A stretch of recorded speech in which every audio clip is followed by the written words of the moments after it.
2024 లేదా 25లో డిగ్రీ లేదా బీటెక్ చదివారా? సాఫ్ట్‌వేర్ జాబ్ కోసం ఎదురు చూస్తున్నారా? అయితే కోడ్ జ్ఞాన్ 100 డేస్ కోర్సులో చేరండి. జాబ్ సాధించండి. ఒక స్టూడెంట్ అప్‌స్కిల్ అయిన తర్వాత లేదా ట్రైనింగ్ ప్రాసెస్‌లోనే తనకు అనిపిస్తూ ఉంటుంది. పలానా సాలరీకి టార్గెట్ చేస్తే బాగుంటుంది అని. అందులో ఎస్పెషల్లీ 8 ఎల్‌పీఏ గనుక ఒక స్టూడెంట్ వెళ్ళాలి అనుకుంటే ఎలా అప్‌స్కిల్ అవ్వాలి? దానికి ఏమైనా ఫార్ములా ఉందా? సో 8 ఎల్‌పీఏ అన్న చాలా మంది అది చాలా హై ప్యాకేజ్ ఏమో టార్గెట్ చేయలేమో అని చెప్పి అనుకుంటారండి. హిట్ చేయడం కష్టం అనుకుంటారు. అవును, హిట్ చేయటం కష్టం అనుకుంటారు. సో ఎవరైతే 70% అబోవ్ ఉంటుందో బీటెక్ ఆర్ డిగ్రీలో వాళ్ళందరికీ అది పాసిబులే అనమాట. ఎలా పాసిబుల్ అన్నది నేను సింపుల్గా హిట్స్ అనే వర్డ్ యూజ్ చేసి చెప్తాను. సో హిట్స్ అంటే HITS. ఓకే, హిట్స్లో ఫస్ట్ హెచ్ తీసుకుంటే హై డిమాండ్ స్కిల్స్ కావాలండి. సో జనరల్గా స్టూడెంట్స్ ఏం చేస్తారు అంటే వాళ్ళ ఫ్రెండ్స్ ఏం చేస్తున్నారు, లేకపోతే వేరే వాళ్ళకి జాబ్స్ ఎందులో వచ్చి ఇట్లా చూసి ప్రిపేర్ అవుతూ ఉంటారు. కానీ ఇప్పుడున్న టెక్నాలజీ ట్రెండ్స్ ప్రకారం ర్యాపిడ్ చేంజెస్ అవుతున్నాయి. సో దీనికి తగ్గట్టు వాళ్ళు మార్కెట్ని అబ్జర్వ్ చేసి మార్కెట్లో హై డిమాండ్ దేనికి ఉంది అన్నది చూసి ప్రిపేర్ అవ్వాలండి.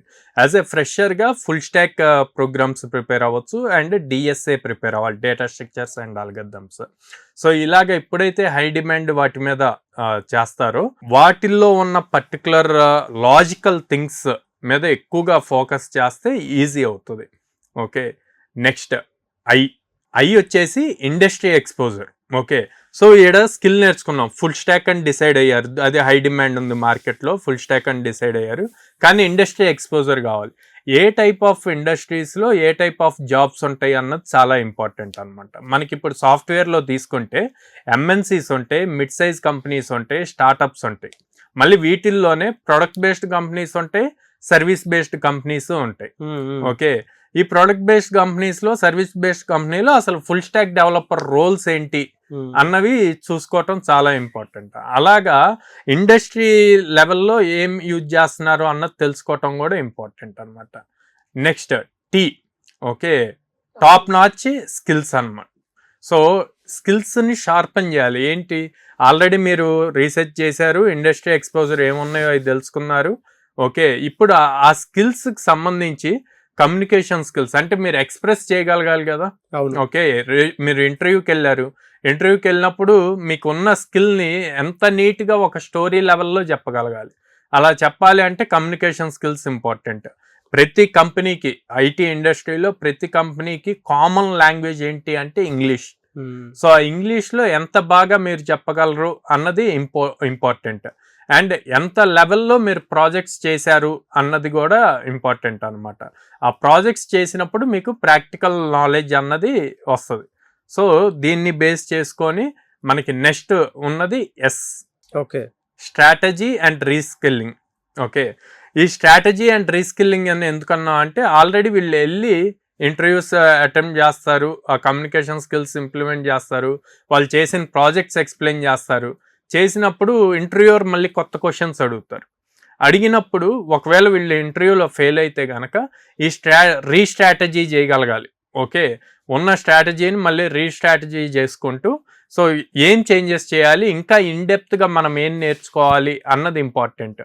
ఈ పాయింట్లోనే కొత్త ప్రాజెక్ట్స్ని ఎక్స్ప్లోర్ చేస్తూ ఉండాలి. ఫర్ సపోజ్ ఫ్లిప్కార్ట్, అమెజాన్ లాంటి కామర్స్ అప్లికేషన్ని బిల్డ్ చేయటం నేర్చుకున్నారు. సో ఈ 4th స్టెప్కి వచ్చినప్పుడు దాని నెక్స్ట్ లెవెల్ ఏంటి అన్నది చూసుకోవాలి. సో ఇక్కడ వచ్చేసి బుకింగ్ సిస్టమ్ నేర్చుకోవచ్చు, కామర్స్ అప్లికేషన్స్ బిల్డ్ చేయొచ్చు. సో ఇలా మల్టిపుల్ థింగ్స్ని స్కిల్ లెవెల్లో ఇంప్రూవ్ చేసుకుంటూ ఉంటే, స్ట్రాటజీ ఇంప్రూవ్ చేసుకుంటూ ఉంటే ఇన్డెప్త్ కాన్ఫిడెన్స్ వస్తుంది అనమాట. మన ఓన్గా మనం చేసామనుకోండి, ఆబ్వియస్లీ మన కాన్ఫిడెన్స్ లెవెల్స్ అన్నవి డిఫరెంట్గా ఉంటాయి. సో అప్పుడు ఇంటర్వ్యూలో ఏ క్వశ్చన్ అడిగినా సరే తడబడకుండా కాన్ఫిడెంట్గా ఆన్సర్ చేయగలుగుతారు. అలాగ ఉన్నప్పుడు ఖచ్చితంగా 8 LPA అన్నది ఈజీగా క్రాక్ చేయాలి. సో అందుకే ఈ హిట్స్ ఫార్ములాని ప్రాపర్గా ఫాలో అయితే ఈజీగా క్రాక్ అవుతుంది. మిమ్మల్ని అప్రోచ్ అవ్వాలనుకుంటే ప్రాసెస్ ఏంటి, మీ దగ్గర అసలు ఎలా ఉంటుంది? సో మమ్మల్ని అప్రోచ్ అవ్వాలి అనుకుంటే మనం విజయవాడలో మొగలరాజపురంలో ఉంది, and Hyderabad JNT metro station దగ్గర ఉంది, బెంగళూరు BTM లేఅవుట్లో ఉందండి. ఈ 3 సిటీస్లో ఉన్నాము. వాళ్ళు వచ్చి డైరెక్ట్గా కలవచ్చు. లైక్ మా దగ్గర దాదాపు 800+ కంపెనీస్తో అసోసియేషన్ ఉంది. ఎవ్రీడే ఒక డ్రైవ్ జరుగుతూ ఉంటుంది. సో ఎప్పుడైనా వచ్చి వీళ్ళు జాయిన్ అవ్వచ్చు. సెకండ్ థింగ్, మేము ఛార్జ్ చేసేది ఓన్లీ ట్రైనింగ్ పర్పస్కే ఛార్జ్ చేస్తాము. సో ప్లేస్మెంట్స్ అన్నదానికి మనం ఎప్పుడూ ఛార్జ్ చేయము. అండ్ వాళ్ళ ఫ్రెషర్ ట్యాగ్ అయిపోయే వరకు సపోర్ట్ ఇస్తాం. ఓకే, అంటే 2 years. 2 years వాళ్ళు 2 పాస్ years. అవుట్ అయిన దగ్గర నుంచి 2 years. ఈఎంఐ ఆప్షన్ ఉంటుందండి. యా, లో కాస్ట్ ఈఎంఐ ఆప్షన్ అన్నది ఉందండి. ఈ 3 areas లోనే విజయవాడ, హైదరాబాద్, బెంగళూరు. యా, ప్రతి స్టూడెంట్ కి అనుగుణంగా అంటే ఫ్రెషర్స్ కెరీర్ గ్యాప్ కొంత వచ్చిన వాళ్ళకి కూడా ఉంటుందా? యా, కెరీర్ గ్యాప్ వచ్చిన వాళ్ళకి కూడా సపరేట్ ప్రోగ్రామ్ ఉందండి.